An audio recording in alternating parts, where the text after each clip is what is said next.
నమస్కారం ఫ్రెండ్స్, నా ఇన్స్టాగ్రామ్ పేజ్కు మరియు యూట్యూబ్ ఛానల్కు సుస్వాగతం. ఈరోజు నేను చెప్పబోయేది ఏంటంటే అనంతపురం డిస్టిక్ బుక్రాయసముద్రంలో ఉండే లక్ష్మీనారాయణ స్వామి టెంపుల్. ఇది చాలా ఓల్డ్ టెంపుల్ అన్నమాట. సో ఇది ఎప్పుడు స్టార్ట్ అయింది అంటే 1344వ సంవత్సరంలో విజయనగర సామ్రాజ్యంలో హరిహర రాయలు బుక్కరాయల వారి ఆధ్వర్యంలో మంత్రి శ్రీ చిక్కప్ప ఒడియార్ ఈ ఆలయాన్ని నిర్మించినట్టు చరిత్రలో వివరించబడింది. ఇక గుడిలోకి వస్తే గరుత్మంతని పానివట్టంపై శ్రీ మహాలక్ష్మిని తన ఉరువుపై కూర్చోబెట్టుకొని ప్రభావళి పై దశావతారాలచే విరాజిల్లుతూ శ్రీమన్నారాయణ మూల విరాట్ భక్తులకు దర్శనమిస్తారు.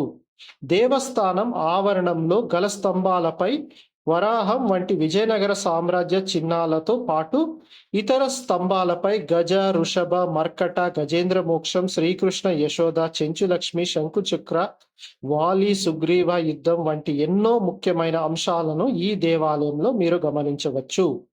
ప్రత్యేకంగా ఒకే స్తంభంపై దశావతారాలను మీరు ఇక్కడ చూడవచ్చు. పురాతన గరుడ స్తంభం గల ఈ దేవాలయంలో ఉత్తర దక్షిణ ద్వారాలు ఉన్నాయి. వైకుంఠ ఏకాదశి నాడు ఈ ఉత్తర ద్వారం తీస్తారనమాట. అనంతపురంలో ఈ ఉత్తర దక్షిణ ద్వారం కలిగిన పురాతనమైన విష్ణు ఆలయం ఇదొక్కటే.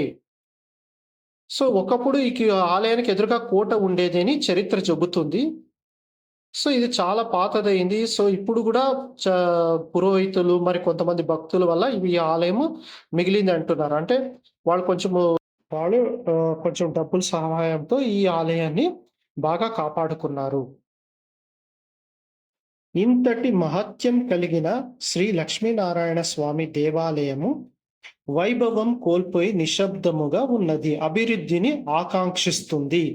ఈ ఆలయ పునరుద్ధరణ చేపట్టి ఇటువంటి పురాతన ఆలయం ఈ ప్రదేశంలో ఉన్నదని తెలియని వారికి తెలియజేసే శ్రీ లక్ష్మీనారాయణ స్వామికి పూర్వ వైభవాన్ని తిరిగి తెచ్చే ఈ దేవస్థానాన్ని పరిరక్షించుకునే బాధ్యత మనపై ఎంతైనా ఉంది.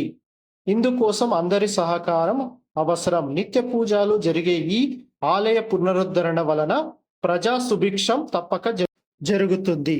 థ్యాంక్స్. Please subscribe.